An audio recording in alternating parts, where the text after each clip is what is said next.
for someone who makes six figures. Like, why would a man who makes six figures want to date a girl that's plus size?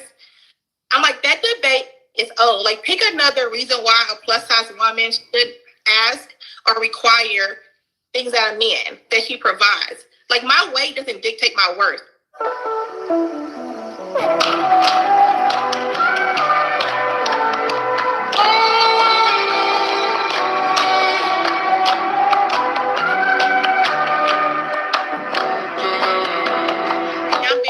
With dating, it has always been a focus to be a mother. Now my career, so being intentional about actually finding a husband could be. You see that? Let me give you a backstory. She said, now I'm intentional about finding a husband. This woman is a vice president, an HR vice president for, I think, a sports organization. And how old are you? 39. 39. And what you do for a living? I'm a vice president of HR. Vice president? Okay, vice president. Ooh, chat. You have any kids? I do. I have a 22-year-old daughter. Okay. Have you ever been married, Marley? No. So she said now that her business is cultivated, she's making a lot of money, 39 years old, and she says, now I want to be intentional in finding a husband. Do you see the problem there? She got a kid and she has another issue. She's obese. So I'm limping. Okay. You got that. You had that booty in our face for a second. But she thinks she controls the dating market, which most women who are in this situation think they do. Listen to her. Here we go. Be a priority. Okay. And why would a guy be lucky to be with you, sweetie? I mean, I feel like I'm gonna actually show y'all her booty. I'm gonna show y'all. This is why I'm bringing y'all here today. I realized that I dated a lot of women that were big. I'm talking 5'10", 5'8", 5'11". I dated one woman that was 6 feet. I dated a woman when I first moved down here to Virginia. She was 6'2". I'm here to tell y'all today on this 4th of May, 2026, I'm doing 5'2" and below. I'm not dealing with these big wide back chicks no more. I realize now that when it comes to a big woman, I realize now that I was actually doing them a favor. Don't nobody want no big chick. Or the people that do want them, let me back that up. The women that are big women know their position. They know they're big. They know, hey, listen, the market is not too big for me. And I'm not letting a woman bag me thinking that, oh, I knew I could. No, actually, you can't. I realized something when I woke up today, and that was, it is amazing that I met so many wide chicks and dated them. I remember my girlfriend, Aaliyah Jackson, spoke about her the other day. Aaliyah Jackson was 5'10". She had more rolls than a Pillsbury Doughboy. And it didn't mean nothing to me because, again, I told y'all, I was into the woman that had a degree, the woman who was making money, and didn't look at her as far as that. I just looked at the woman and how well she fit into my life. I realized today, on this 4th of May, I'd rather date the $2 chick that works at Walmart. So I'm going to show y'all this woman so y'all could have some visual understanding of just what Kendra G meant when she said, oh, you got a booty on you. Pay attention to everything else. This is crazy.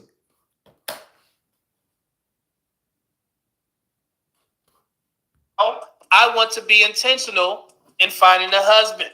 Do you see the problem there?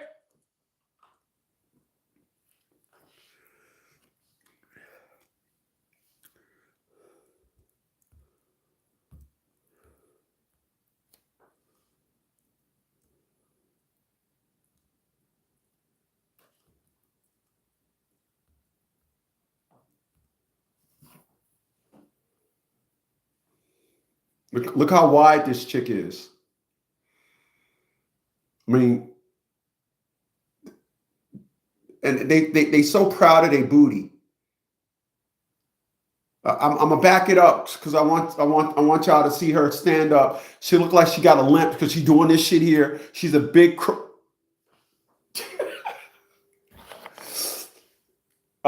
She's an extra wide donkey chick, and this is where she's at. So I'm a run it back.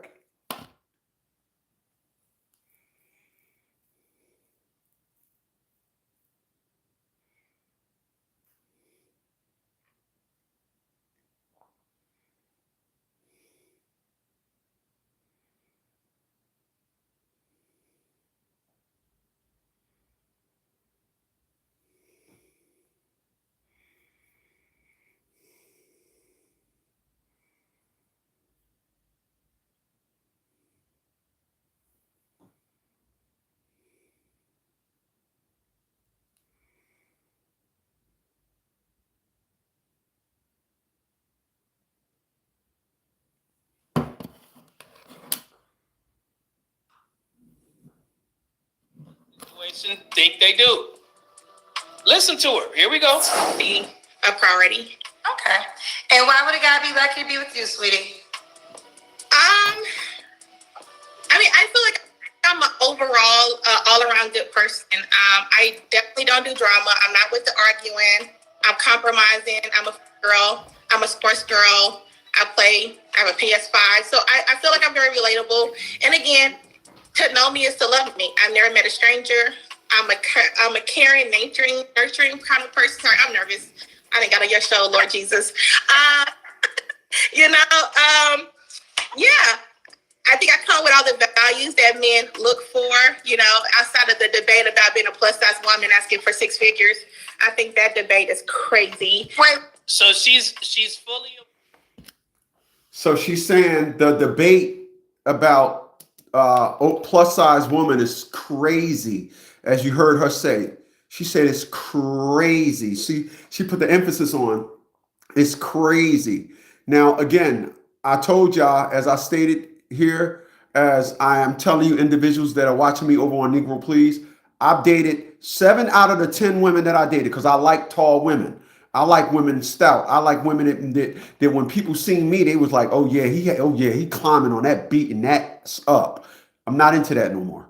I don't want no tall woman because I realize they come with aggression, and quite frankly, when it comes to big women, you're doing them a favor. You're doing them a favor. You're doing them a favor. They're big, they're manly, they're aggressive. And I sit here today again on this May 4th, 2026 and realize one of the reasons why I don't have a woman is because of that. I was dating a lot of aggressive women, just aggressive, just big ass wide backs.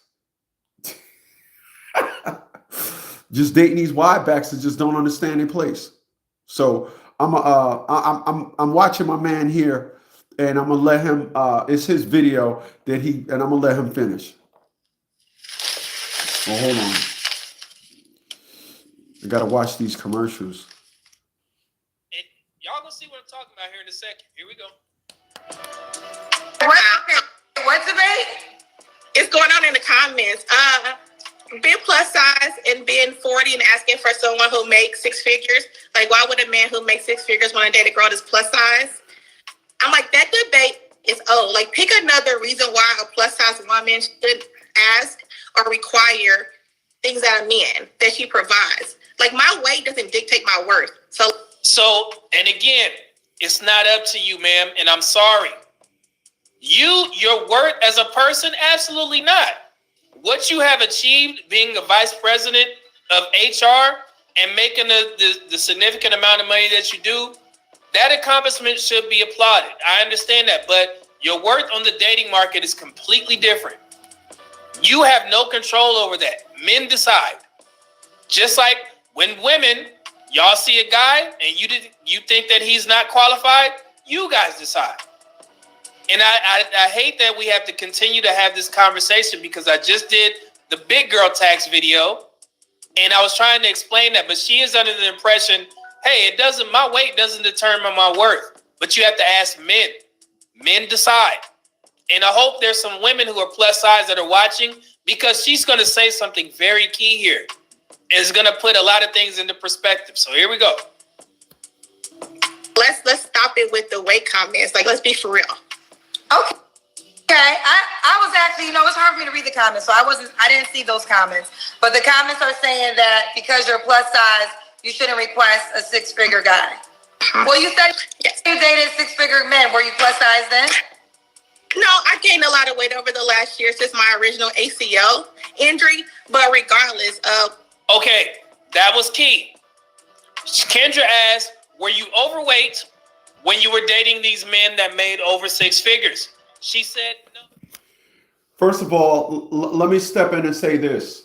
When you meet, there's no such thing as a woman that was dating men that was making six figures. Let me say that again. There's no such thing as a woman that was dating men.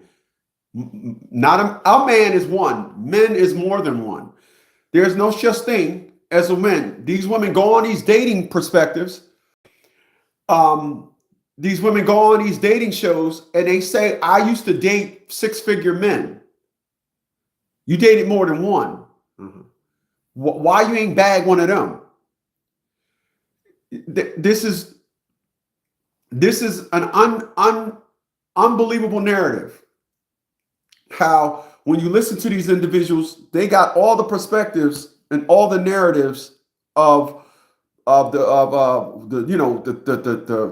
type of men that they had, and now they happen to be on the market, and because now they're on the market, they're just, oh no, I can recall what I had before. That's not how that works. That's just simply not how that works. And a lot of women, their perspective and narrative is, well, there's men out there that like a big girl.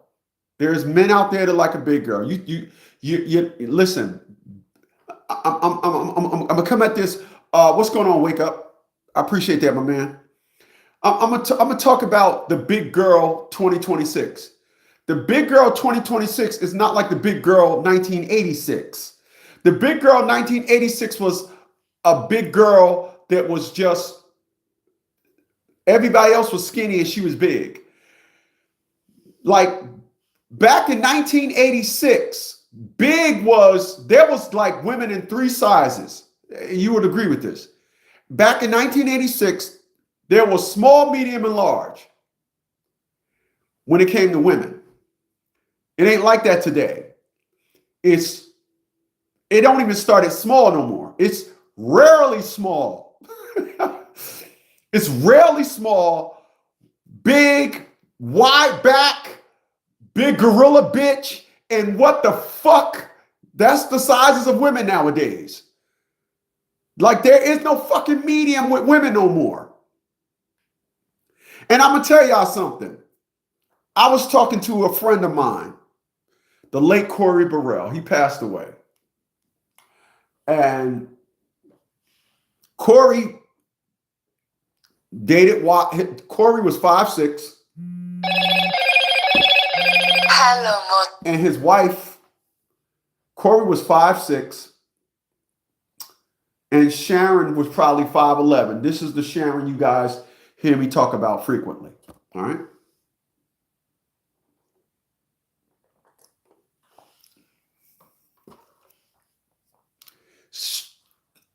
Corey said to me one day,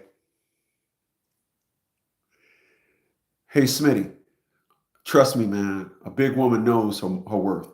A big woman knows she can't move in the bed. A big woman knows she can't. A big woman know her worth. A big woman knows she can't. A big woman knows she can't compete. She knows she's a big girl. A big woman knows her lane. And he told me that probably 2015 or so. And I woke up today and those words that he said came to me. And I said to myself, dude is absolutely right. Dude was absolutely correct. For real. Dude is absolutely right. When he said that, at the time he said it, because again, he was married to Sharon. Sharon was a big girl. And you will hear big girls try to make claims of confidence. I assure you, they're not confident. If they was confident, they wouldn't have to say so. Wouldn't say so. You will hear big women. Big women. You know what big women are? Big women are big men. Big women are big women salesmen. That's what they are. Big women are big women salesmen. They're trying to sell you on the fact that they are big. They big as hell, and you should love you a big woman. That's all they can do. I'm big. Love me because I'm big. I'm big, and they will always, talk about something from the perspective of I'm big, and you gotta love me because I'm big, or you ain't had a big woman.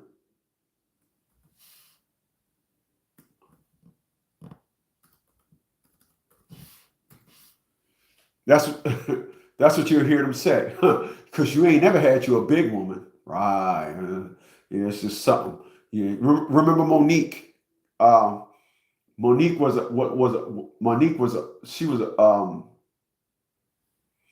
Monique was a big woman salesman. She was selling everybody on the fact that they should just have them a big chick. No matter what happens. So I'm gonna tell y'all about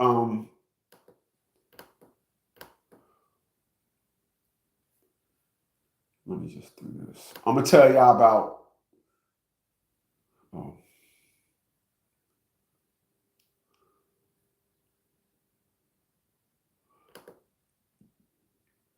I'm gonna tell y'all about the woman.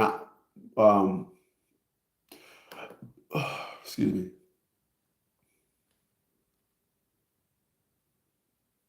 Why isn't this thing connecting? I'm gonna tell y'all about what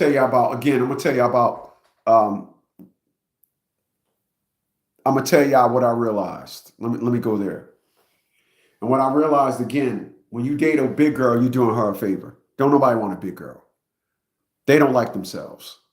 They know their confidence is in the basement. You listen, again, I'm talking 5'9", 10, 11, 5'9", 5'9", 5'10", 5'11". That's all I dated in the past. Individuals. I dated two females that was big booty models. Both of them was one was 5'11", one was 6 feet. I used to date big. I loved them big. I liked it when they bent over in a doggy style. I'm like looking at an ass cheek, like I'm looking at one ass cheek like this, and I turned to the left, look at the other ass. I'm looking at the other ass cheek, like wow, that man way over there. I look at the other ass cheek, like oh shit, that way over there. I'm like when I smack him on the ass, I got a wine in my hand, pow,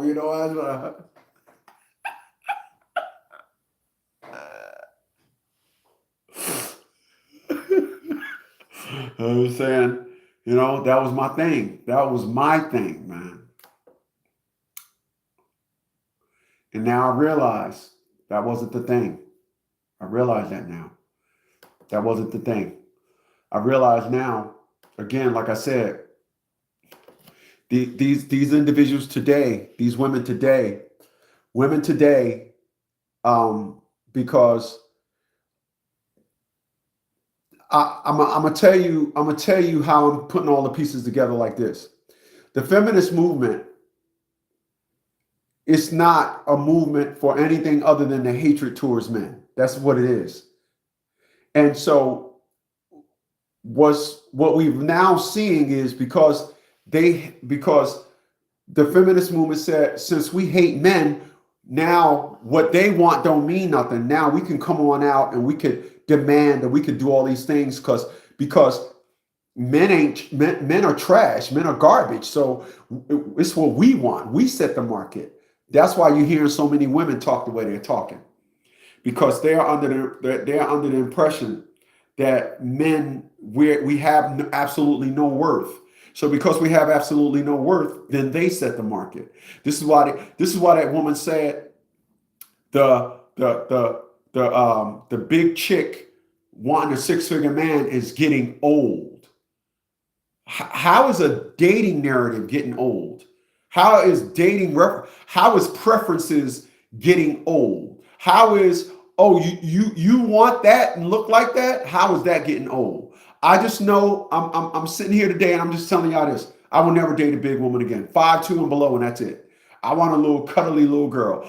All the women that I dated, one of the reasons why they was aggressive is because they were tall and not confidence. They was mad at the world. They just didn't know who they was. It was just a whole bunch of nonsense with them. And you looking at them, trying to admire them and trying to love them when there's a storm of confusion going on and a storm of mad going on in their head. Because they was picked on when they was big. Oh, they was the big girl. I was big. And don't let them be big and big. Like I was fortunate enough that if I dated 10 large women, 7 out of 10 of them were like, damn. Anyway, when I was younger, wide backs just wasn't in. Honestly, there wasn't wide chicks. You didn't see big chicks when I was a kid. When I was a kid, it was fat girls and that was it. You very rarely seen a wide back. Now, all you see is wide backs. I just went to the gas station. I brought two new batteries for my solar system, and I don't have enough solar panels to really charge them up. So I went to the gas station. I jumped in the Nissan. I went to the gas station. I took the gas can with me, so I figured I'll fire up the generator for about 3 hours and charge these new batteries up. And it was a girl in there, and this girl was like just double back fat. I mean, she just had shit going on, but she had a big giant booty. And her gas tank was on her driver's side, and I had the gas can on the passenger seat. And so I pulled up to the pump, making sure the gas was on my passenger side. So when I stepped out my car, I opened my door and just started looking at 9 o'clock. I didn't look at, she was at my 11. I just started looking at 8 o'clock. I was looking at my 8 o'clock. She was at my 11 o'clock. So I was just looking. Turned my head away, walked around my car, opened up the passenger door, got the gas can out, put my credit card in the thing. All right. All of a sudden, she started talking loud. But I did Lyft today. So that's one of the reasons why I went and filled up my gas can too, because I did some Lyft rides today. So I'm like, if I'm going to do Lyft, I'm going to get gas so my taxes, everything can line up. You did Lyft that day. You brought gas that day. All right. Then all of a sudden, I walks around the pump. I'm on the other side. I'm walking to the door. All of a sudden, oh, man, let me go in the store and see. So now she's talking all loud so I can hear her. Now she's behind me, probably about 10 feet behind me. I just opened the door up, walk through, blah, blah, blah, blah, blah. I goes in the counter. Yes, can I help you, sir? Let me get 15 on 2. Yeah, blah, blah, blah, blah, blah. She's in the store, such and such, acting all loud. I'm like, lady, I'm not going to look at you. You're just a big, fat, wide chick. You wide. But they don't see that. Again, they don't see this about them. They see nothing wrong with them. So don't ever believe these individuals when they be talking that nonsense about confidence. Oh, I'm confident. This and that. Let me tell you something. I am 57 years old. I have never heard the word confidence. I heard the word confidence more in the last 3 years than I've heard in my entire life. By 100 times over. These individuals scream confidence like confidence is can you goddamn. Try again. Try it one more time. I'm confident. Oh yeah, you can lift it now. What the fuck?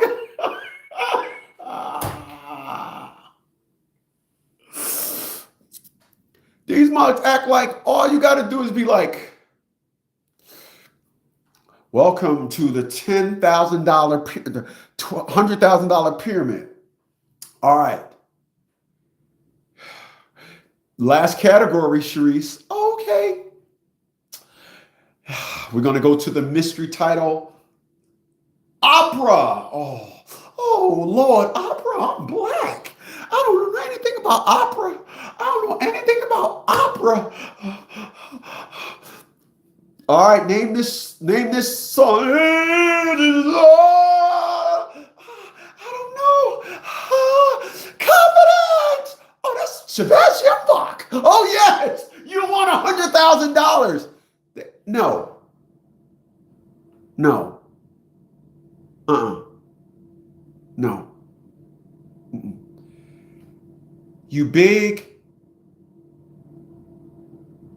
and you big. Again, what I will never do, I will never date a big woman again. If I don't tower over that woman, I'm not interested. I'm not interested. Hold on a second.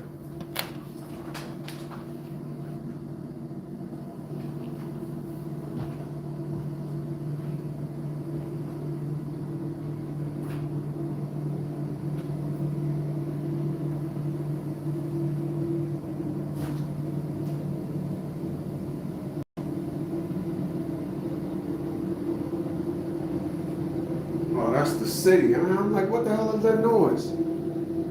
That's the city. My garbage can is out there though. My garbage can, man. Oh man, I wish I'd have known. I want to have my garbage can at the curb. I thought that was my HVAC system, but it's the street cleaner. I'm like, why is my HVAC system making a noise? But okay.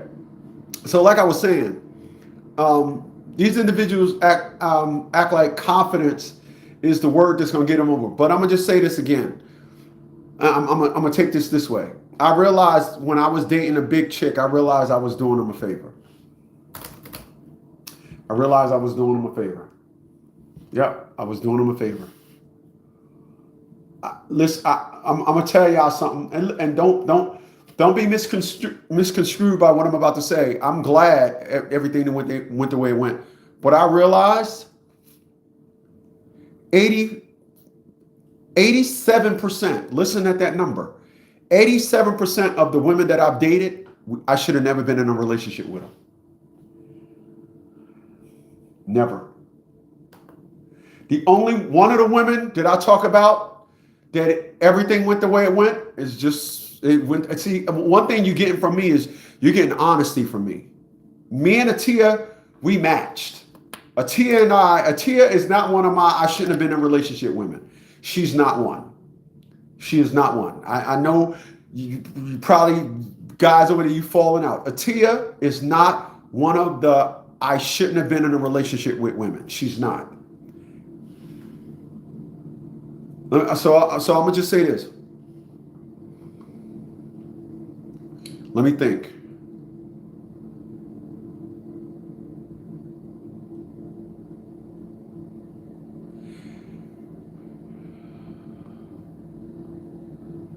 My ex-wife was I shouldn't have been in a relationship with. My ex-wife. I shouldn't have been in a relationship with her. Her and I should have never even been in a relationship, let alone got married. We didn't have no kid with her though, but that's that.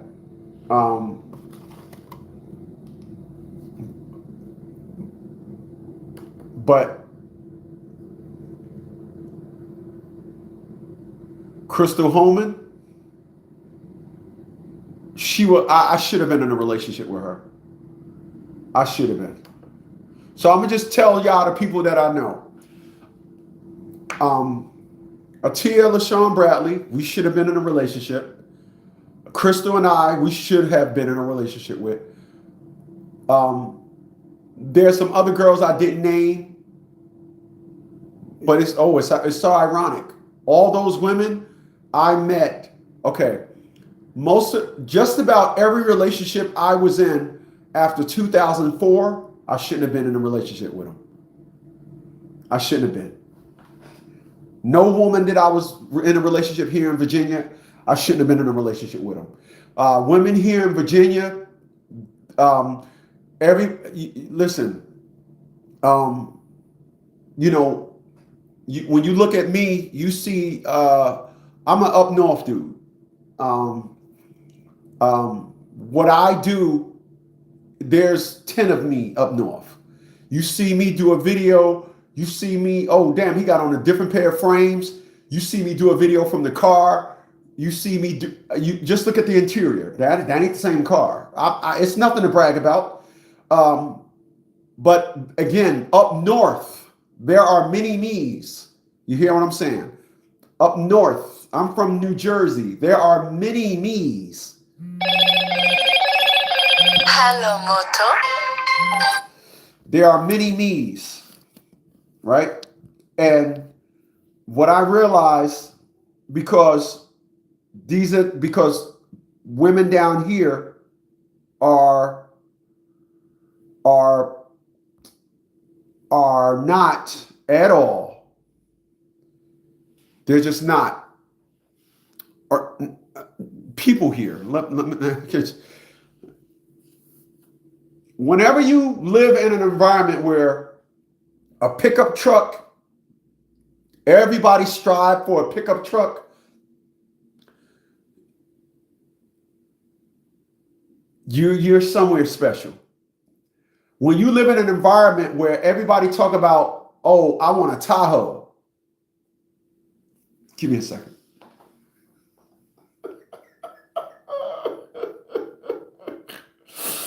Oh my God. I'm back. When you live in an area where motherfuckers talking about something, I want a Tahoe. You live somewhere special.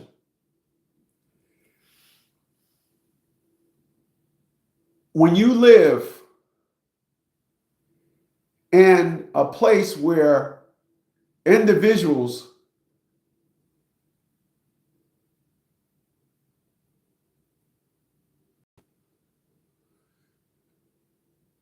talk about a Chevy Impala,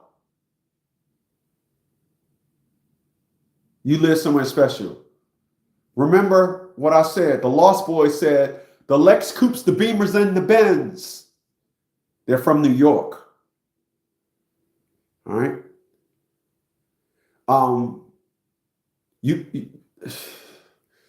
Brother, listen.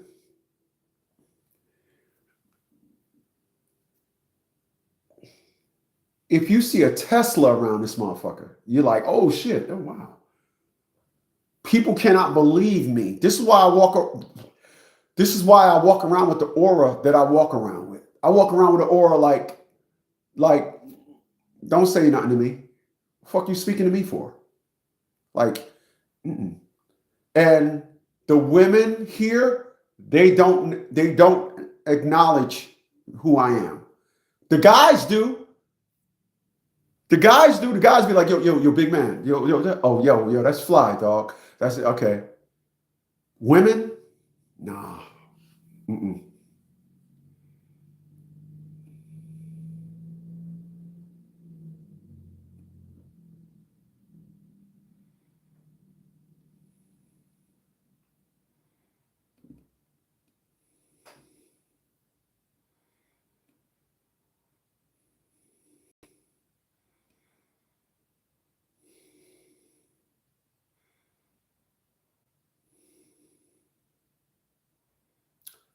Yo, the guy said they sent me an estimate.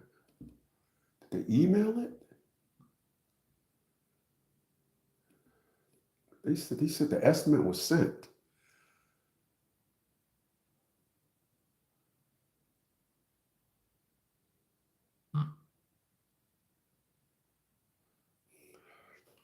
I'm sorry, these guys working on my diesel.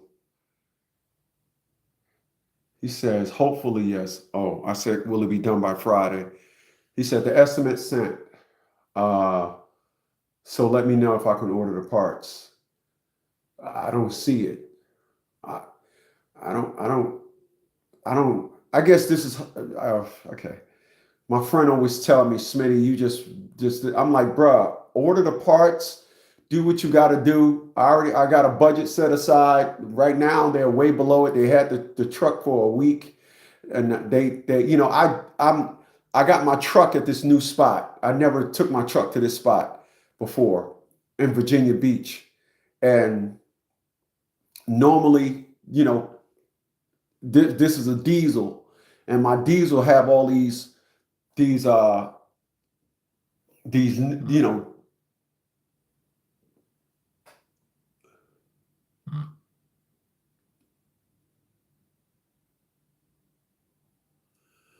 oh,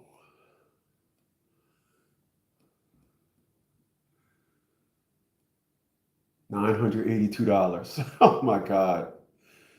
Could you fix that motherfucker today?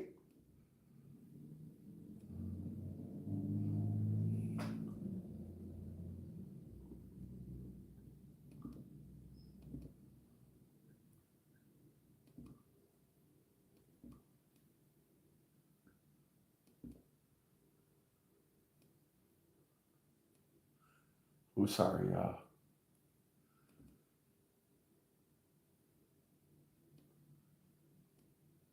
Please proceed.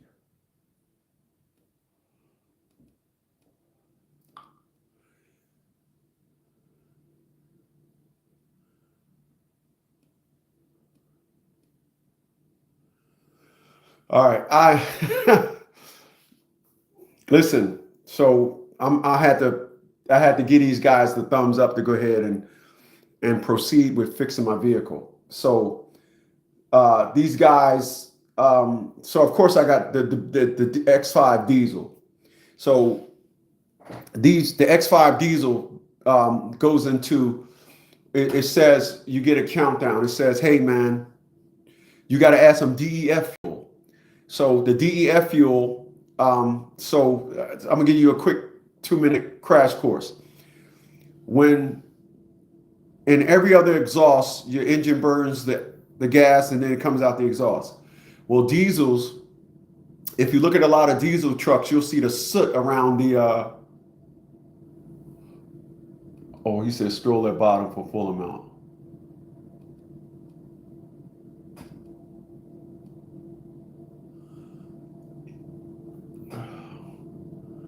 So it ain't what you call it 82.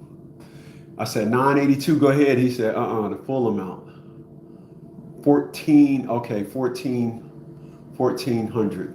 1400 bucks. Ouch!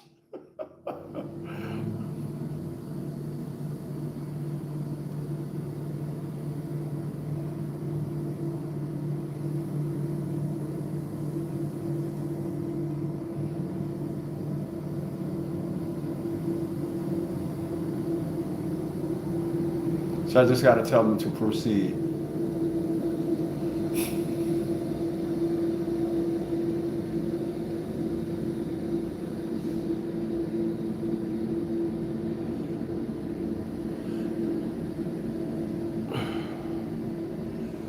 All right.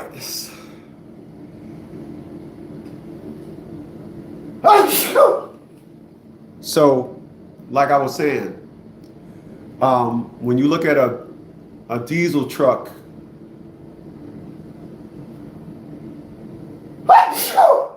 when you look at a diesel truck, excuse me, when you look at a diesel truck and you look at the exhaust, that smokestack, you see the black soot. Diesels have a habit of spitting out soot. So what they did with the new diesels, they called it a regen system. So there's an injector that's constantly spraying fuel on that soot, the soot flakes. And because it's constantly spraying on the soot flakes, the injector that does all that, it gets clogged up sometimes. So it sends a message into your vehicle. Of course, it trips you got a problem. So whenever you take a BMW to the shop, first of all, I'm over here in Hampton, but I have to take my car way the fuck over in Virginia Beach, because whenever you say BMW over here, they go, oh. Not only that, because I'm not a woman, they don't want to give it a shot.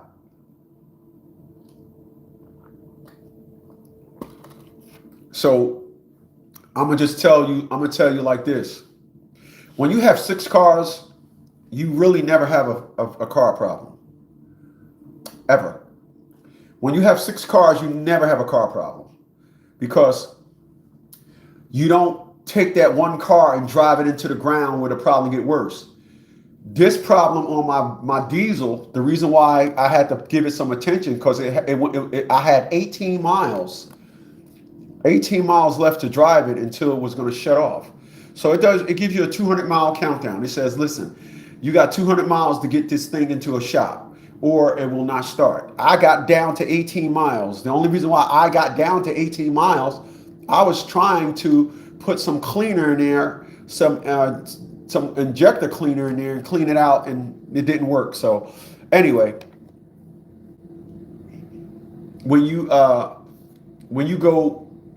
say you want to get this stuff fixed, you have to know that I already priced out the biggest part, and that is to get a new filter. When you look under a diesel, you'll see a filter that looked like the size of the muffler damn near. That's a filter. It's just a filter. And it collects all that brown soot that you see around diesel trucks, that brown. You ever see a diesel truck take off and you see the black smoke pluming? My truck is this X5 diesel. It does the same thing. So it's that thing is $1,200. When they said that was okay, they said my filter was not my filter. You know it's bad because it builds up pressure. He said you got no pressure buildup. I love this place. It's at Beamer ProTech in Virginia Beach. And these guys was like, you got no pressure buildup. You got clean flow. We cleaned your injector. It looks like your knock sensor is bad. We can get that done. After we get that done, we can clear your system out and get you done. And they always ask. They always tell you the price and ask before they go forward. And I'm like, so they'll say, here's what it's going to cost. Do you want us to proceed? And I say, yes, please proceed. And they gave me a price of $1,435. Between me and you, I had set aside $4,000 to get the thing fixed.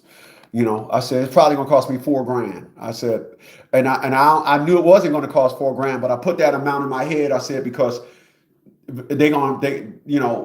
figured it'd be about. I thought it was gonna be about $1,000 to get fixed, about $1,000 in parts, and $2,000 worth of phantom fuck you shit. So they got me. They gonna get me together, man. I love that X5. I swear to God. I swear to God. I want. That's the only truck, that and the Z4. If I can get rid of all of my BMWs, I would keep the X5 and the Z4. I love them too. I love them two BMWs. I love it. I love them to death. Love them to death so much that I ordered some rims for the Z4. I ordered some BBS knockoffs. Yeah, when I was younger, we did real BBS, but we doing knockoffs.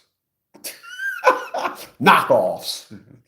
See, I do my head. Knockoffs.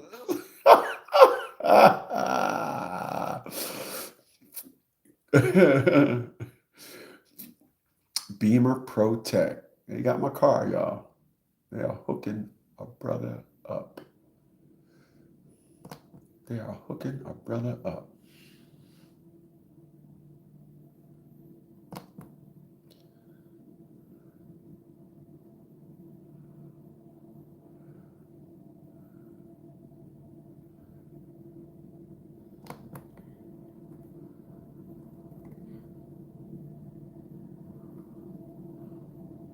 Hold on.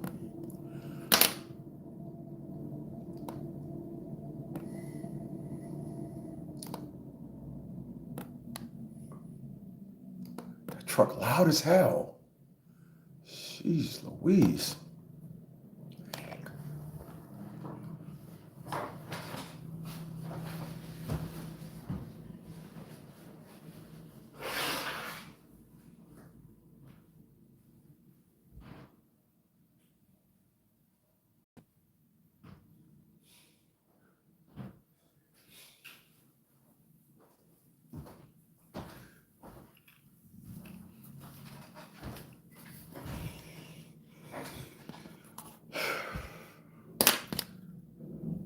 All right.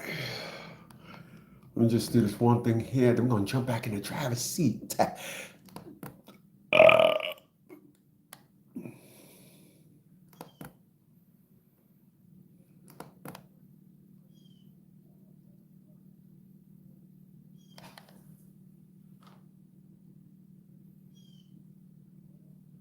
What the fuck is that?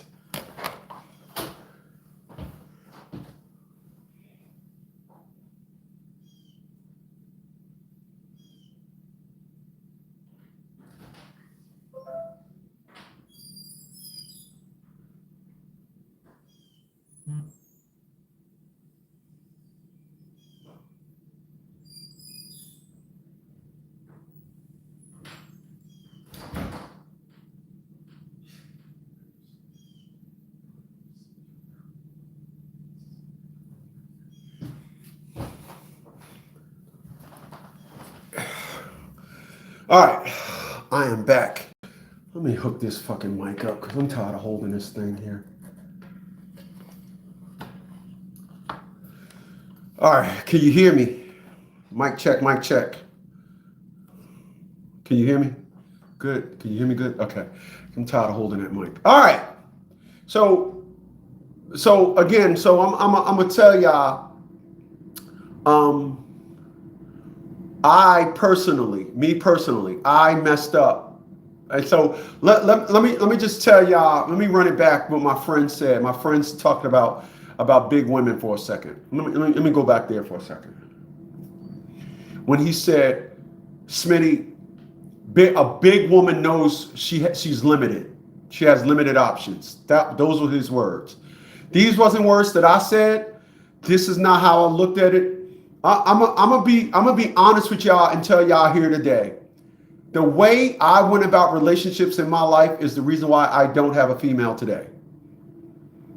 I'm not blaming no woman for my absence of a female today. All the reasons as to why I am not in a relationship with today are 100% solely my fault. All right?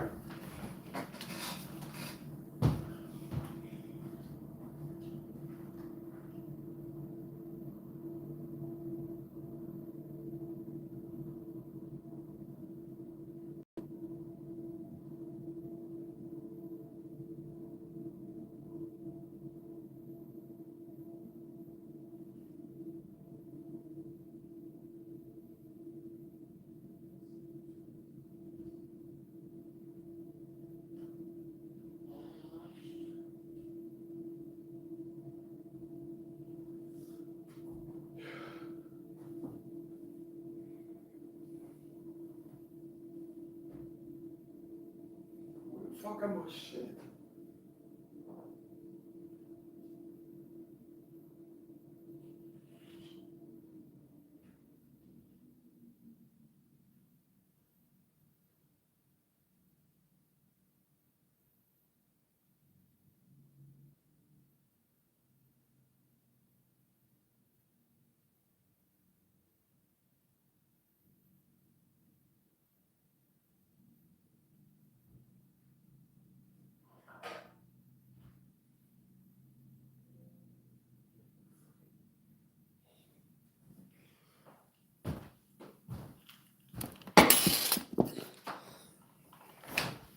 So let me expunge on that. Let me expunge on that, because again, this is why I don't blame no chick, not one. The reason why, again, and I wish a lot of my clients took responsibility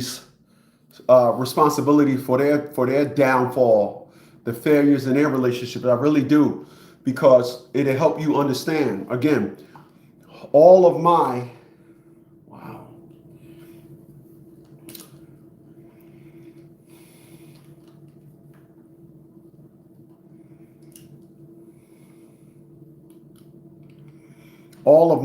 and I mean all.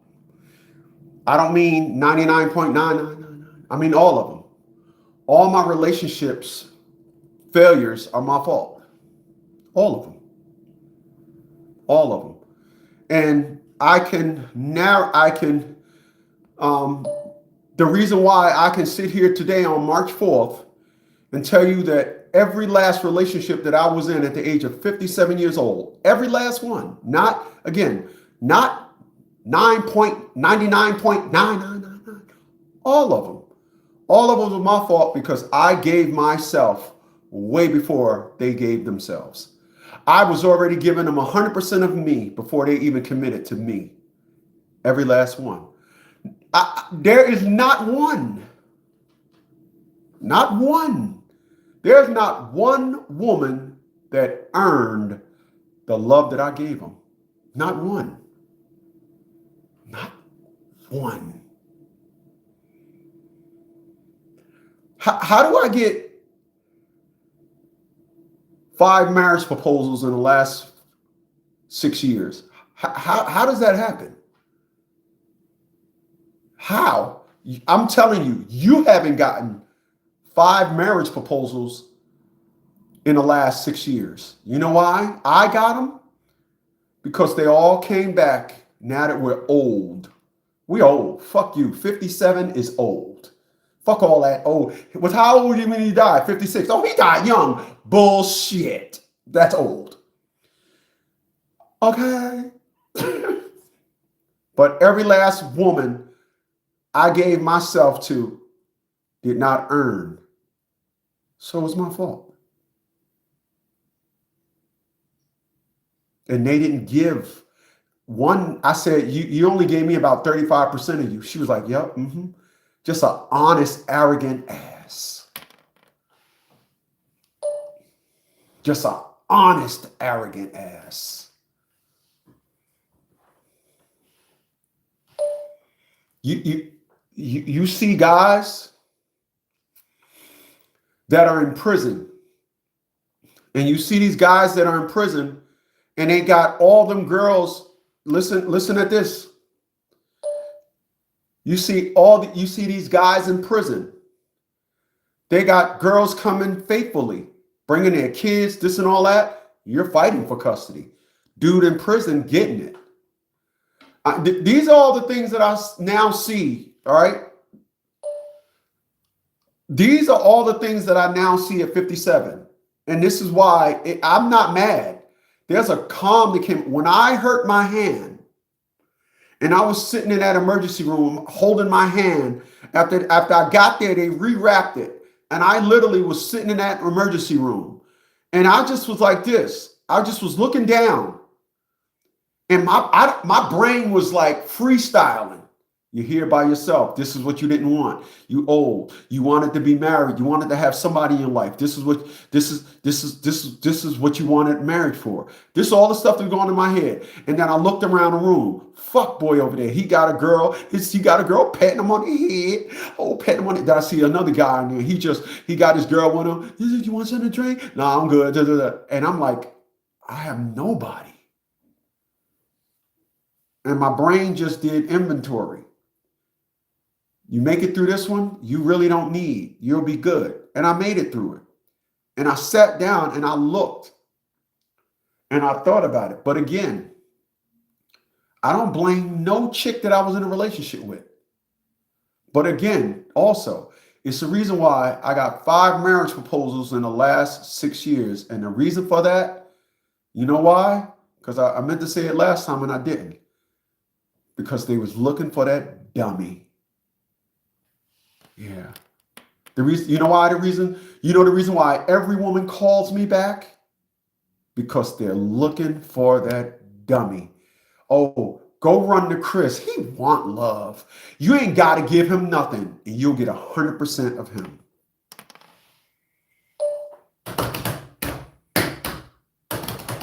Blame yourself. Blame yourself. I look at my life now today, and so I went out and did Lyft today. So I changed my morning routine. When I get up, I do 45 minutes on the treadmill. I do treadmill in the morning only. I just do that to get my heart rate up, set my metabolism, and then I shower up, take the dogs on their 3-mile walk, and then I'm back in the house.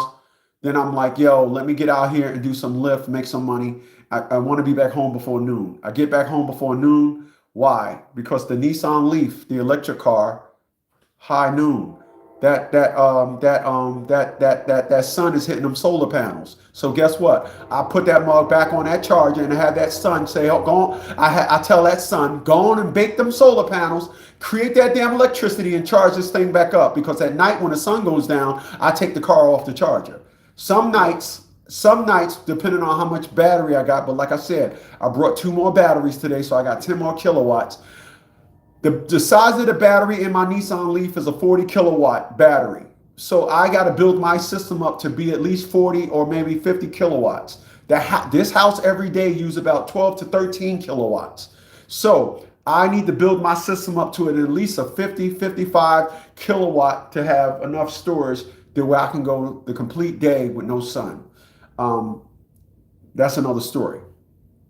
But that's what I do. So I have a system going to where as though I'm like, I had to spend about $60 today. And guess what? It was the money that I made doing Lyft. My other monies from my other businesses, I didn't have to touch it. I didn't. And I just look and say to myself, I got this perspective and I got this great way about me and I'm fighting to get a woman. Yeah, you would fight. I am now fighting get a woman. Why? Because I now charge a woman to give me. I now today on this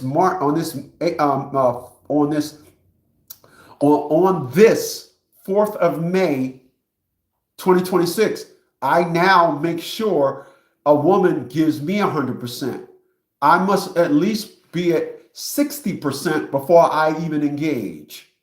You heard what I just said? I need you guys to take notes because, again, a lot of you guys, you getting your tails handed to you from women that ain't giving you shit, haven't given you nothing. You were just giving her. You was giving her, you was giving her, you was giving her. And then finally she said, it's time to cash you out. And you said, oh no. And then you called me up. I'm telling you, you're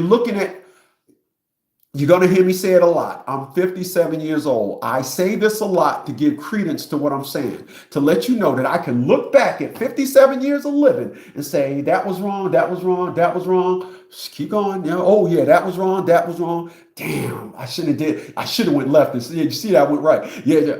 And that's why I'm breaking it down to y'all.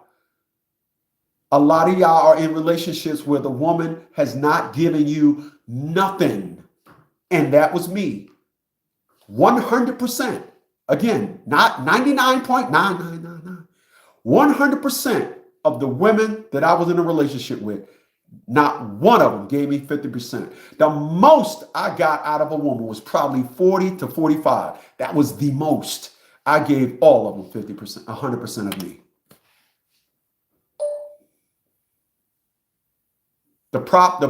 The beautiful thing about me is this is where the sucker,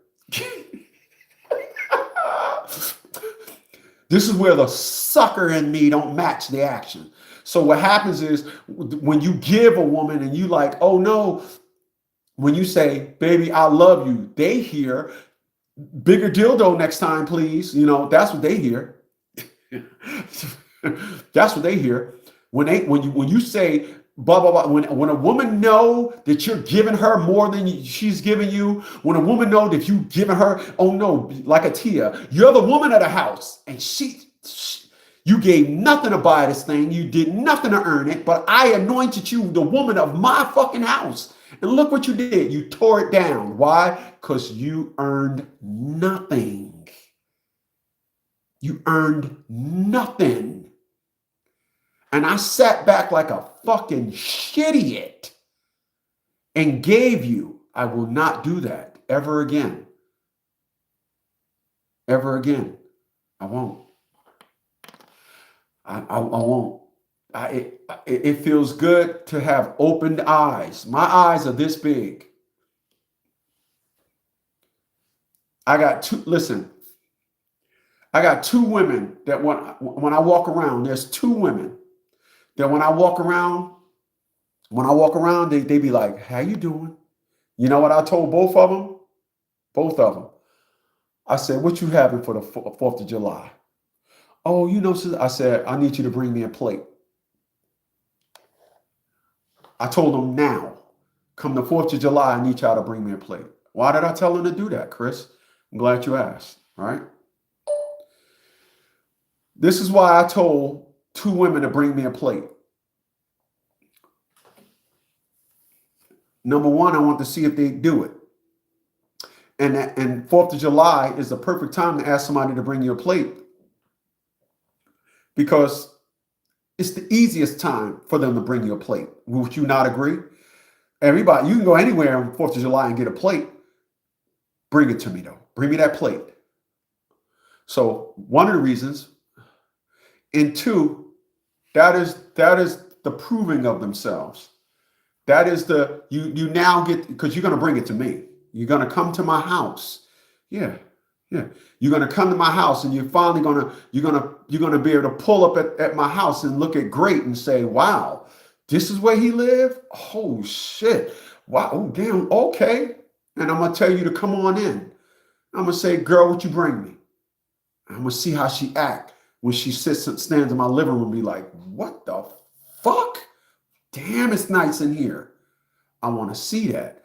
And then when I go around to the store, I want to see how much of themselves that they give me. I want to see something. I'm not going to, that ain't happening. I'm not, but I want to see something. I want to let them know the origins of all this fly. Oh, it's here.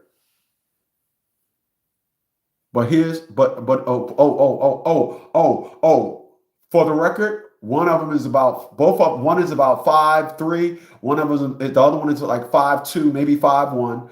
The one is 5'3", she's a skinny, slim with a giant little booty, and the one is about 5'2" or 5'1". She just, I said, girl, you know you got a little head. I call her little head because her ass and body is so big. I mean, it's proportioned. She looks ridiculous. Jesus. I call her little head. She don't know why I call her little head. I call her little head. She really got a normal size head. It's just her ass is so big, and she ain't the type with a big fucking ass and a big midsection on. She just built crazy, and that's why I call her little head. And that's what it gets down to. They will earn. I'm not doing it no more. I'm not doing it no more. I have learned my lesson. Took 57 years to learn it, but I've learned it. And I don't feel bad about it. I don't. Listen, I would change nothing in my life because one change will offset everything else. This is the crazy thing that I hear about people saying that if I could change one thing in my life. You do know that one changes the things, everything else. If I was, listen, I'm gonna go left for a second and talk to you guys about money, and tell y'all why now at 57. There we go again. I'm 57, always screaming out my age. But here's the reason why it is so funny, and down here in Virginia, why individuals, they're so sadly mistaken when it comes to money. But I'll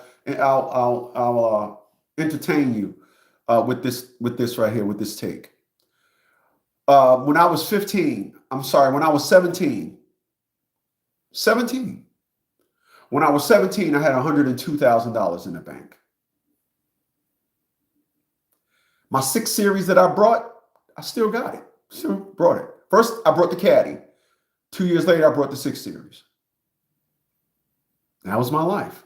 I had $100,000 in the bank at 17. So therefore, when I hit 20, the Audi V8, I'm buying rare cars.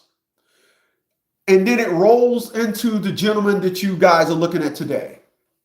Now 7 cars, nice life, beautiful life, great life, spice life. But I get to watch people that was 29, 30, 31, working at okie dokies. Follow me what I'm saying here right now. And then they get on at the shipyard. Shipyard pays $100,000.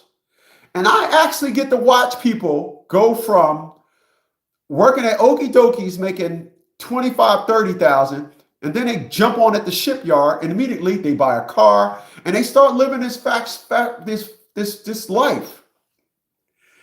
And for some reason they start saying, I make $100,000 a year.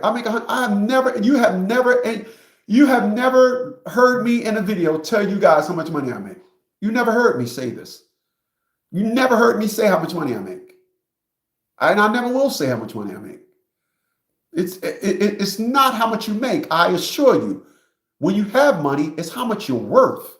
This is the mistake that individual. Oh, I make $100,000 a year. Oh, my house is 3,500 square feet. This and all that. And one thing happens, and all that's in jeopardy. All of it is in jeopardy. I gave myself a $4,000 budget when I dropped my X5 diesel off in the shop. Guy just sent me an estimate. It's going to be 14. Bro, go ahead. Guess what? Now I can go ahead and order my rims for the Z4. Thank you. The rims for the Z4, it's $3,300. So $3,300, $4,300, $4,700. I'm only $700 over my budget. I'm getting the car fixed and rims on my convertible. That's how you navigate when you have money.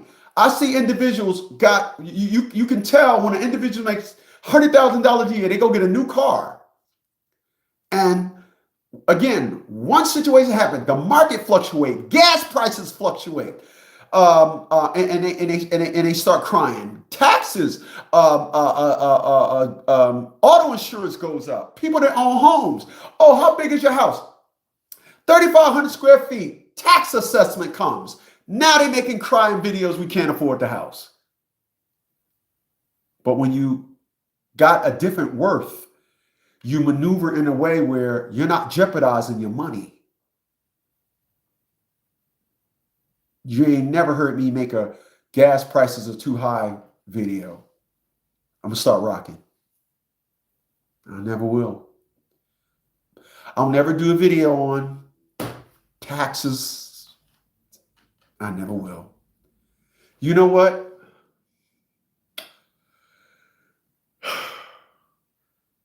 This is the month of what? This is May? This is May? Give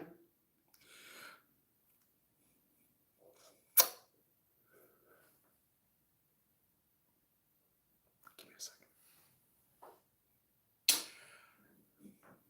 I think it's time for another pair of Cazals. What do y'all think? Anybody? Give me something. What do y'all think? What do y'all think? No, time for another pair of Cazals? It's time for another pair of Cazals. I'm so fly like that, niggas. Here's the only stipulation. You ready? Ready? Only stipulation. This is the only stipulation I'm going to give myself here today. I just started this. The motherfuckers, these pair got to cost over $1,000. Applaud my corny ass. Applaud my corny ass. Oh my God. Oh, the times are so hard. Times are so motherfucking hard. Oh dear my. But that's my life. That's my life. You'll never see me do a food prices are too high video. My worth is beyond that. My worth is not depending on absolutely nothing that happens to the market. You can cancel DEI, you can cancel the Y. It doesn't matter. Again, I told y'all, I went out, I did almost $100 on Lyft today. I was back home by high noon. Why? Because the electric car needed to be recharged. And being that this house is solar, I wanted to put the car back on the charger while the sun was refueling my electric car. You see, I didn't make almost $100 today and had to put $30 in the tank. I made almost $100 and it stays in my pocket. That's what happens when your worth is a little different. Yeah. You do things different. But again, I see individuals, they make $100,000 a year and they all buy something for $80,000 with $10,000 to $12,000 a year in expenses. That car you brought is adding $12,000 in expenses onto your lifestyle with the gas for that damn thing and the insurance for it and the payment. And you still running around here. Oh, I make $100,000 a year. No, no. The last vehicle I brought was the X5 diesel, the one that's in the shop. And I literally I was looking for a diesel. It is so funny how I am blessed. I remember when I had the 6 Series and the 8 Series and the Audi V8 Quattro caught on fire. And I said, wow, I need me another sedan. Then I said, oh, wait a minute. Kanye West said in my other Benz, means he had 3 Benzes. I said, word, I should buy a 7 Series. Instead of buy an Audi sedan, I should buy a 7 Series sedan and have the 6 Series, the 7 Series, and the 8 Series. And I pulled up my laptop and I said, it's got to be a 2001. I didn't know that model ran into 2001. So I was like, it's got to be that body style that I got. Now I know it's the E38. So I went in there. I knew that model ran. Now I did know that model ran to 2001 because the 2002 was that ugly new model. So I remember putting the name, boom, and I hit enter, and the one I got came up. I said, holy shit. Checkered flag BMW. Checkered flag BMW. Virginia Beach, Virginia. I said, holy shit. Oh,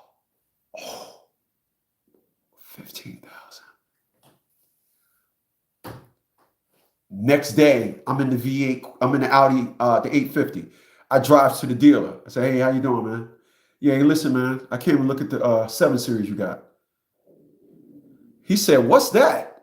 He seen the BMW logo on it. I said, that's an 850. An 850 what? I said, it's an 850 BMW. He said, man, I ain't never seen one of them before. I said, my man, that car is, I said that car's over 30 years old. He said, man, I'm only 26. I said, okay. Anyway, so 91, 01, 11, 2020. No, it was, I said it's over 20 years old. 25 years old, I think. Yeah, because it was 2015. And yeah, he said I'm only 26. So 25 years old. I'm sorry, not 30. And anyway, so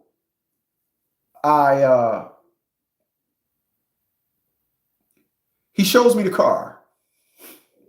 And he says, the car is over in auto body. We put new fog lights on it. So I go, and people that was here with me, I did a video when I went to go look at the car.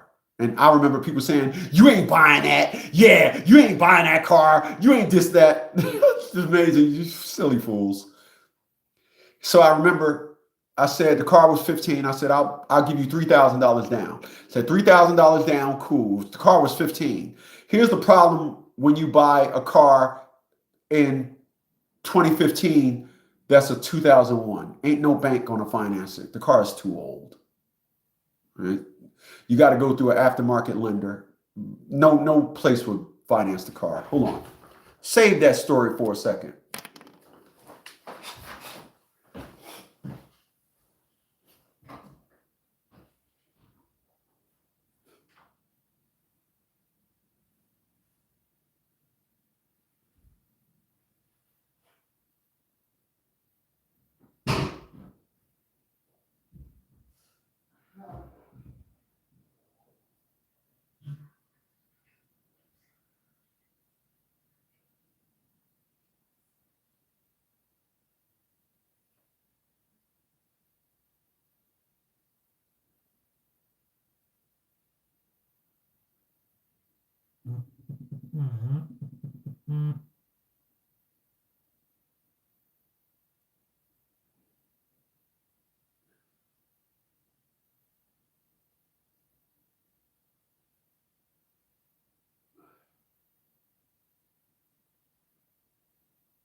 stuff had to get done. All right, so where was I? So I goes in there and they show me the car. So I put $3,000 down. So he calls me about 4 or 5 hours later. Hey, listen, man. And they was like, 3,000 won't do it. Could you put 5? Remember, they wanted 15 for the car. 15,000 they want for the car. And again, when it's old car, you're only gonna get sub-lenders. You're only gonna get sub-lenders for the car. Ain't no Capital One is not gonna finance that car. Navy Federal will not finance a 15-year-old car. It's not happening. So I was like, I understood that. I understood how it works. So they had to go to the corny guys because they don't see the value in the car, no matter what. They're not putting their money on that car. So anyway, so I said, all right, yeah, I can do 5. So that 5, they called me up like 20 minutes later. We ain't even gonna dance with this guy.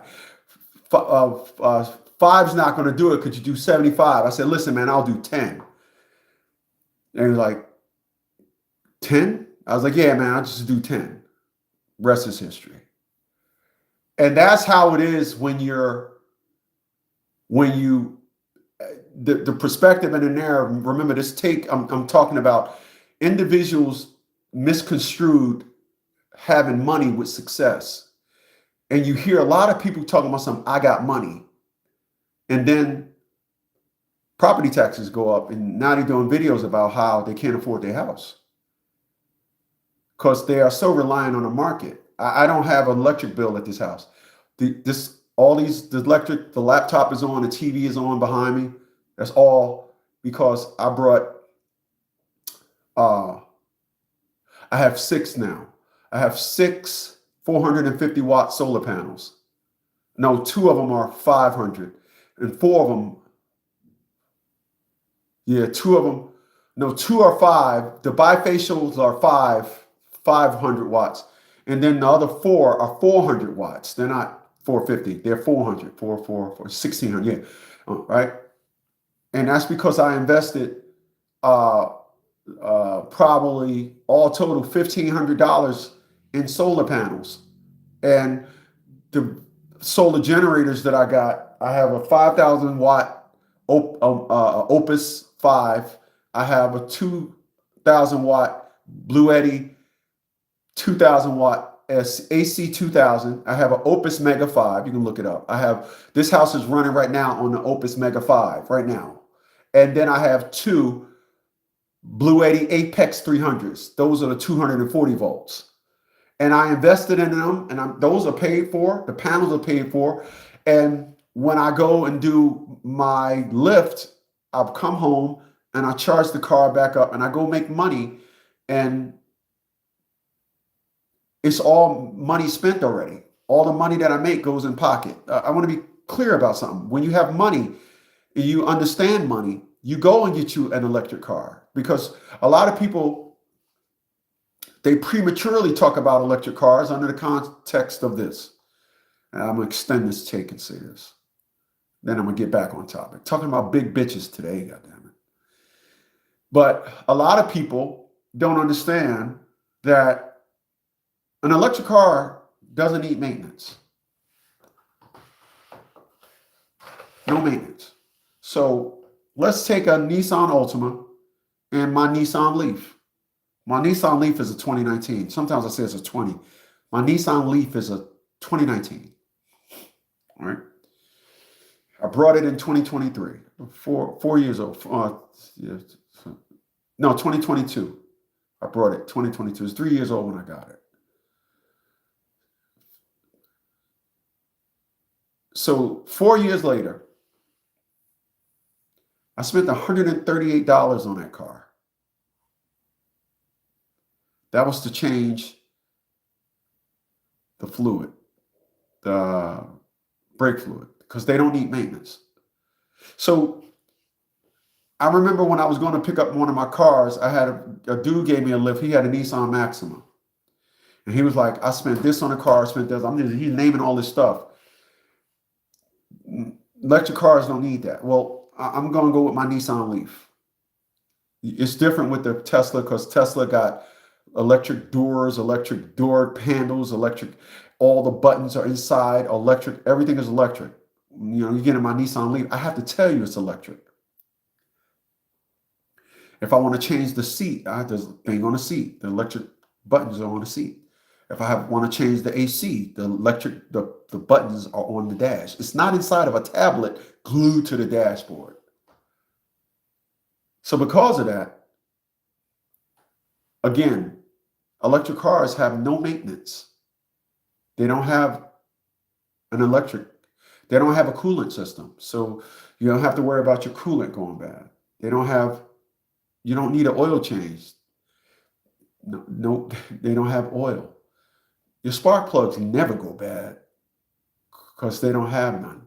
You say you got an exhaust leak? They don't have an exhaust. Your catalytic converter is your O2 sensor, like the shit I'm going through now with my diesel. Don't have it. Don't have it. You start it up and it no starter. No starter.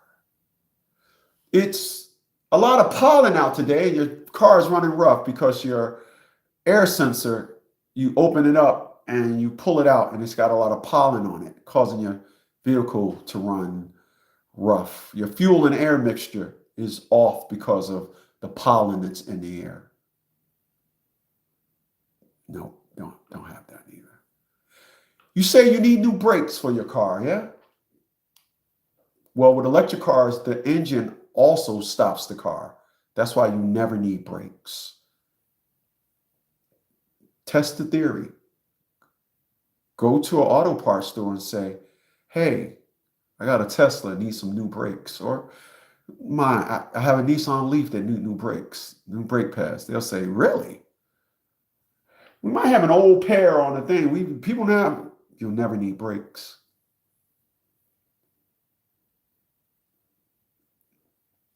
So if it costs less to maintain, why don't you have one? Oh, it's because the Nissan Leaf don't look jiggy. Is that what it is? It don't look jiggy. It don't got that jiggy look. Oh, no. You can't get no pussy in a Nissan Leaf. Boy, you love spending money. So people that got money are successful, and we don't have to say, I got money. I make $100,000 a year. This is why these chicks that say, I need a man that makes $100,000 a year, I can tell they don't understand money. To say you need a six-figure man is so asinine. It's so asinine. It's so asinine. But I tell you what, let's walk down that street for a second. You noticed how we start hearing about, I need a man to make six figures in the last 3 years. I haven't heard it prior to that. You may have, but I haven't heard it. But yet, you hear about people getting laid off, losing their jobs and everything. Are they still saying they need somebody to make six figures? They're still saying it. You know why they're saying they need a man to make six figures? Because when you think you got money, six figures it does it for you. Six figures ain't shit. I'm telling you, six figures ain't shit. It ain't. Yeah.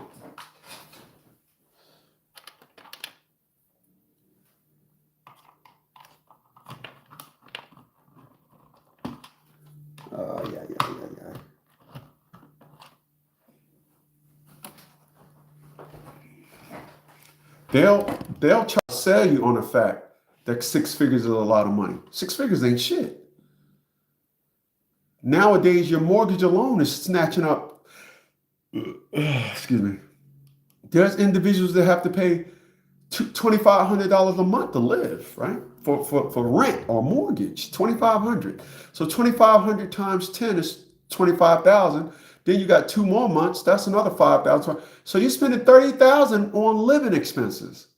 Then you got some of you jiggy motherfuckers out there with a car, and you're spending almost 1,000 a month on your car. So that's 30. Then another 12,000. It's $42,000 is in the house and car, and you making $100,000, which means you're bringing home a low 70,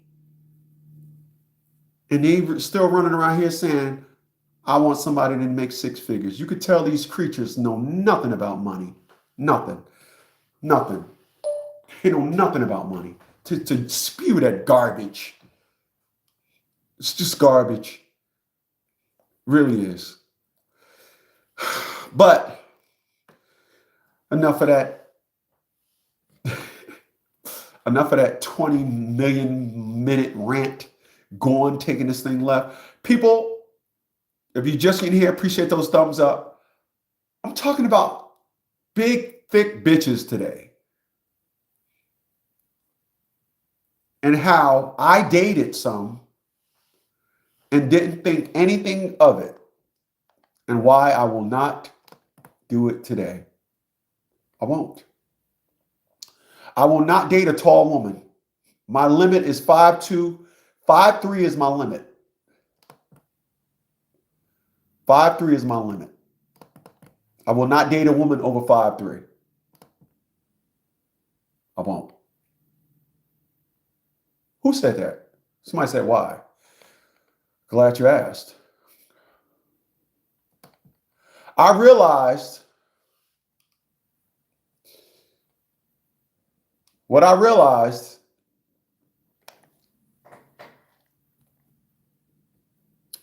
This is what I realized. I realized that a lot of women that I dated that had size to them, these individuals I now realize that they had a certain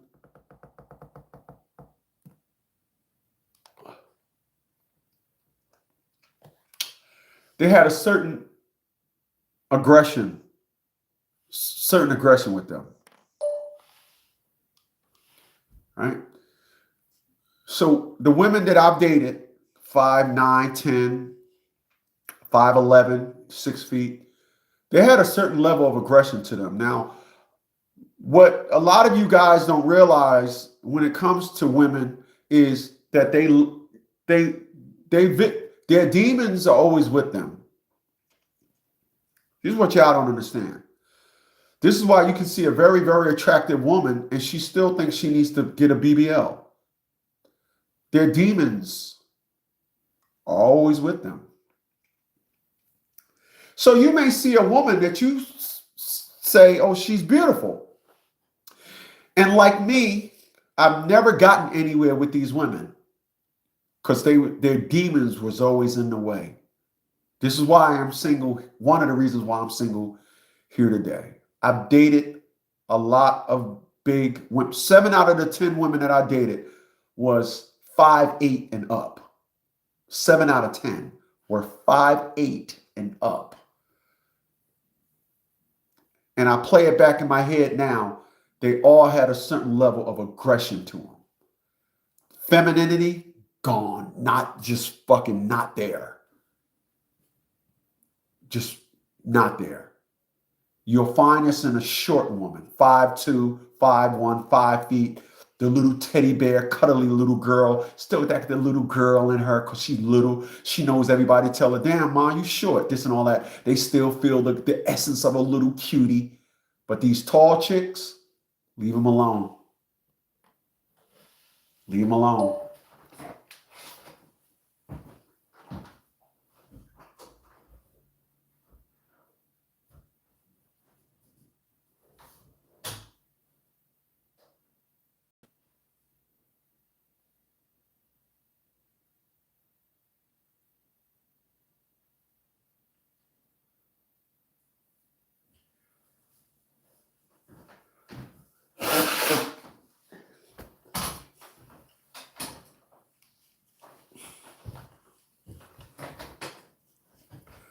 Leave him alone. Let be. You live your life. And here's the thing with men. And this to you, I promise. A man, we can look at any woman, size them up, and fit them in somewhere where they can be our girl, right? This is how us men are. This is why we can go to a drive-through and the car move up, and then we move up, and when that thing open, we'll look at a girl and be like, God damn, she's pretty. We won't say, damn, you pretty, you just work at Dunkin' Donuts. Sorry, damn, but you pretty though. They take our breath away. When we look at them, we go, wow, yeah, okay, yeah, all right, thanks, yeah, right? Women don't do that. For some reason, they don't do that. They the nigga look good, but the nigga work at Dunkin' Donuts, right? This is how they are. You don't know it though. I'm telling you, as a 57-year-old, this is how they are. So I'm not. What I realize now is when you date them women that, again, they make all this amount of money and their success, they lose their feminine side. I'm amazed at how, like I said last week, every other man gets a job, he's still a man. He still wants love from a woman. He still wants the softness of a woman. He still wants companionship from a woman. But these women, they get jobs, and the first thing that's out the window is, oh, I don't need a man no more. Bitch, you 100 pounds. You don't think you need that cellulite around your waist? They don't, nope. The one thing they get a job, they target the need of the one thing that's love is cultivating. Love will cure you of a lot of ills. It would have cured me. If a woman would have gave me a baby, I wouldn't be sitting here today. The League of Dads, that company behind me to my left, your right, will not exist. I'd have been like, got a baby, I'm good. The rest of y'all, figure that shit out for yourself. Women are fucked up when they want to, I'm gone. I'm got a family to raise. I didn't have that. I had every woman following the same trait. Now I know. And I'm telling y'all. I'm telling you, when you run into these women, you're dating their demons. You just don't know it. And when I was dating these women, right? I was dating these women that was large and not big. The thimble, don't misconstrue the thimble. I dated tall women. I love tall women. Again, I love a woman where, like I said, I just love tall women. I just love a woman laying in a bed and you see a long leg, big, stout woman laying in the bed. I'm like, yeah, I can. No, I'm good. I can handle all that. No, we good. No, I'm gonna beat that down. I'm not interested in that now. I'm not. I realize again, I have allowed and had been involved with relationships that I should not have been in. I realize that I've had relationships, and again, I don't blame no female. I was the dummy. I was the dummy that gave myself. I don't blame no woman, not one. I don't blame not one woman. I don't.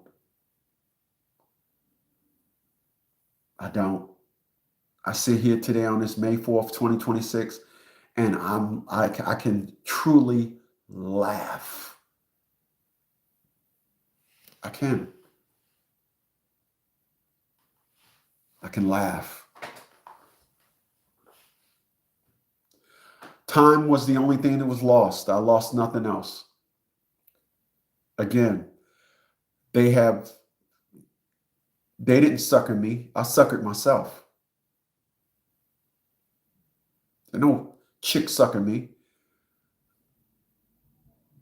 I was the one that said, when they came in with the, they showed me a little bit of interest. I gave them all of me. They was like, oh, that was easy. Well, again, why do you think I had 5 marriage proposals in the last 6 years? The dummy gets the marriage proposals later on in life. No, they don't. They want nothing to do with being your girlfriend. They want nothing to do with anything. They just jump to husband. You go from friend zone to husband. Why? Because you're a fucking dummy. Ask me how I know. Call me dummy man.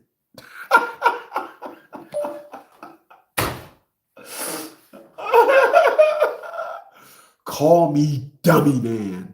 Yeah. Yeah. I'm proud of everything that I am. That's why there's no shame in me telling you guys about it. The beauties and the joys that I have in life does more than make up for any ills that anybody that could come my way or that I have gone through. I am great. I have a great life, beautiful life. If you'd have told this kid, if you'd have told this kid back in 1980, no, let me go back a little further than that. If you would have told this kid back in let me go back to 1977. And I picked 1977 because Staying Alive had came out. And I remember, I think that was the last time all of my cousins and all of us were together. My Uncle Erlin, my Uncle Rolloway, my Uncle Ronald wasn't there. My dad, my Aunt Amanda, my Aunt Wandy, my Aunt Rhodey, my Uncle Rolloway. We was at 15 Mulford Place in Newark, New Jersey. My grandmother owned that house. My uncle has it now. And I remember I had on my sweetest knits.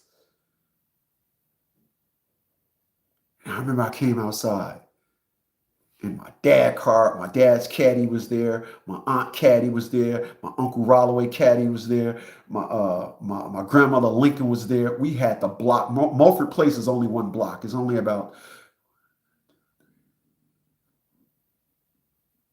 4 houses on Mulford Place. It's a very short block. And I came out, and again, my dad caddy was out there, my grandmother's Lincoln, my uncle's caddy Seville, my other uncle Earl and his caddy was out there, my aunt caddy was out there. It was the whole block was just cars. And I just was like, wow, I'm gonna get me a car like that one day. 10 years later in 87, I brought my first caddy and understood money. Again, I had $102,000 in the bank when I was 17. Trust me, I did not fall off. I live a great life. So the downs that I went through with women, it's not affecting me. Not affecting me. Not affecting me. We went to go see Saturday Night Fever on 42nd Street in New York in 1977. Everybody, we jumped in them cars. The family jumped in them cars, and we had the New Jersey Turnpike on lock. It was a beautiful. It's the last time that's as far as back I can go back and find all the energy of family, right? You know, my grandmother, she had a sky blue Lincoln. My dad had a white Coupe de Ville. My uncle had a purple Coupe de Ville. My aunt had a brown Sedan de Ville. And my Uncle Rolloway had a raspberry color Seville. Had the block clogged up. Yeah. And wow, that was a long time ago, man. Long time ago. Huh. Yeah. So I'm from the family. So I'm successful because it is more of an inheritance of a lifestyle and a mindset. My perspective on money is I was born to understand money. Again, this is why I'm not knocking the people with these huge houses. I'm not trying to do that. My house in the Poconos taught me with all that space, you got to heat it and cool it. Not interested in that. But again, my success today, and I look back on all the women that I've dated and how I just gave myself to them. They not when I tell you, not one woman earned that in which I have given them. Not one earned it. Not one. Not one woman. Listen to me. Listen to me. Not one woman earned the love that I gave them. Not one. Not one.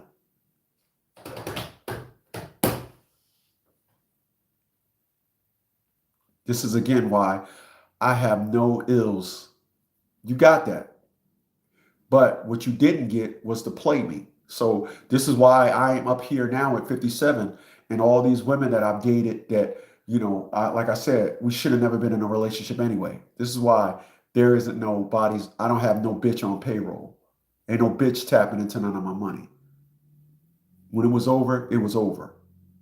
And that's what a lot of guys don't do. A lot of guys I've seen, they play with these women, and these women have them thinking that, oh yeah, I'm gonna be there. No, you ain't. Listen, I'm gonna say this, and I'm gonna end this with this. Every woman shows you signs of how fucked up she is. You just ignore it.